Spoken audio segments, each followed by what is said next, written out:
Slow one, inside out, smoke me. Catch, नहीं. Shot, बड़ी shot, बढ़िया शॉट.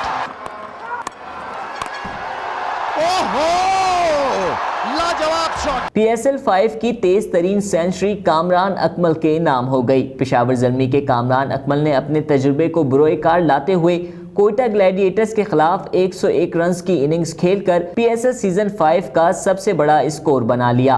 कराची के नेशनल स्टेडियम में खेले गए मैच में ओपनर कामरान अकमल ने बेहतरीन खेल पेश करते हुए 55 गेंदों पर 101 रन्स की बड़ी इनिंग्स खेलकर टीम को फतह से हमकिनार कराने में अहम किरदार अदा किया। उन्होंने करीबन 183.63 के स्ट्राइक रेट से 4 छक्कों और 13 चौकों की मदद से 101 रन्स बनाए, जो कि PSL सीजन 5 में अब तक का सबसे बड़ा इनफरादी स्कोर है। इससे कबल कामरान अकमल ने 61 गेंदों पर 107 रन्स की इनिंग्स खेली थी, जो खुद एक रिकॉर्ड है। PSL में मजमूई तौर पर इनकी सेंचुरियों की तादाद 3 है, जबकि सुपर लीग में अब तक सबसे ज्यादा रन्स स्कोर करने वाले बल्लेबाज भी कामरान अकमल हैं, जिनके 48 मैचों में मजमूई रन्स की तादाद 1430 हो गई है। अंजार अहमद, DNN, कराची।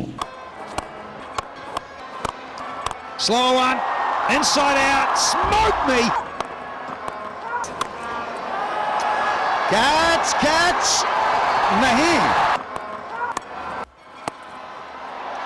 शॉट, बड़ी शॉट, बढ़िया शॉट.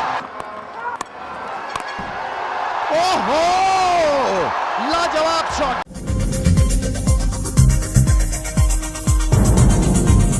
न्यूज़ से अपडेट रहने के लिए हमारे चैनल को सब्सक्राइब करें और बेल आइकन पर क्लिक करें।